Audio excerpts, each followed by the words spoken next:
Have you ever looked at the market and just wondered, why do some super profitable companies shower their investors with cash dividends, while other, equally successful ones basically hoard every penny? Well, it's not random. There's this really fascinating theory that explains it all. And believe it or not, it has everything to do with you, the investor. So what's the deal? I mean, is it better to pay out profits or reinvest them for more growth down the line? The thing is, there's no single right answer. And that very puzzle is exactly what we're going to unpack in this explainer. The answer, as you'll see, isn't really about the companies at all. It's about the investors.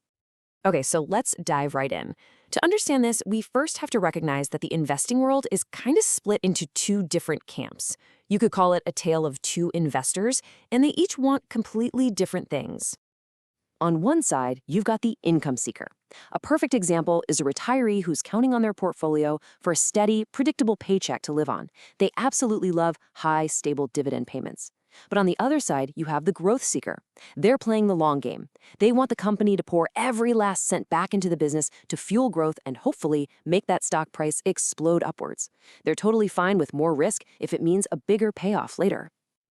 And what's really important to get here is that neither of these approaches is better than the other. They're not right or wrong. They just reflect totally different financial goals, different risk tolerances, and, different stages of life.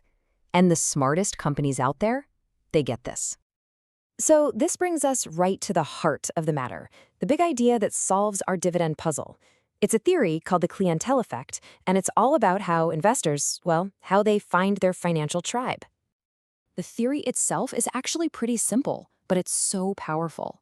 It says that a company's dividend policy acts like a giant signal or a beacon. It attracts a very specific group, a clientele of investors who all want the same thing. Basically, investors sort themselves into companies that fit their personal financial needs. Exactly. A company isn't just flipping a coin here. They are actively trying to build a certain kind of shareholder base. It's like they're putting out a giant sign that says, "Hey, income seekers, over here," or "Growth seekers, this is the place for you." And this slide just lays it out perfectly. Company A may be a big, stable utility company, pays out high, regular dividends. It's a magnet for our income-seeking retiree. Then you've got Company B, maybe a fast-moving tech startup, which reinvests everything and pays zero dividends. Well, that's going to attract the growth-oriented investor. Two totally different strategies, but both can be super successful because they're catering to their specific tribe of shareholders. But what happens when a company breaks that unspoken promise? What happens when they betray their tribe? Well, as we're about to see, the fallout can be pretty dramatic. Just imagine for a second, you're that retiree. You've built your whole budget around those steady dividend checks from Company A. And then, out of the blue, they announce they're cutting the dividend way back to fund some risky new venture. What do? It kicks off a chain reaction, like dominoes falling. The original investors, the clientele, they feel totally betrayed. So what do? They start selling their shares, all at once. This sudden flood of sellers hits the market and boom, the share price tanks. The company has just alienated its most loyal supporters, and now everyone is feeling the pain. And this is precisely why consistency is just so crucial. A stable dividend policy isn't just about handing out money. It's about building trust. It's about a long-term relationship with your investors, which, in the end, helps keep the stock price from swinging all over the place.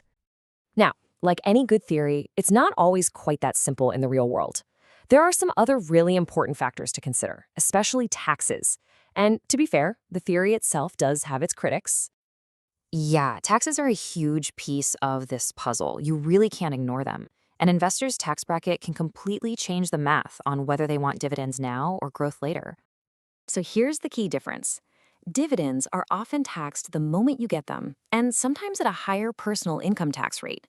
Capital gains, on the other hand, that's the profit you make when you sell a stock, are usually taxed at a lower rate. And you only pay that tax when you actually decide to sell. So for an investor in a high tax bracket, that difference is, a very big deal. So the clientele effect, it seems to explain a lot, right? But is it the whole story? As you can probably guess, not everyone is 100% sold on it. So let's look at the pros and cons. The theory's biggest strength is that it really does explain why companies work so hard to be consistent. And it fits perfectly with behavioral finance, this idea that investors aren't just robots, they're real people with real-life needs. But the main criticism, and it's a fair one, is that in today's world of near zero commission trading, it's incredibly easy for an investor to just sell their shares and find another company. So maybe these clienteles aren't quite as locked in as the theory first suggested. Okay, so despite some of the nuances and critiques, this is an incredibly useful idea. So let's bring it all home. Let's talk about the key takeaways, both for companies and, more importantly, for you. For any company out there, the message is pretty simple. First, know who your investors are right now. Second, decide what kind of investor you want to attract in the future. And third, build trust with them by having a clear, consistent dividend policy. Whatever you do, don't betray your tribe. And for you as an investor, this might be the most important part. A company's dividend policy is so much more than a payout. It's a powerful signal. It tells you a story about their strategy, their outlook, and exactly who they want on their team. Your job is to find the companies that are sending the right signals for your goals. So the next time you're researching a stock, don't just ask, is this a good company? Ask, is this the right company for me? Are you an income seeker or are you a growth seeker? Because figuring out which tribe you belong to, well, that's the first step to making smarter investment decisions.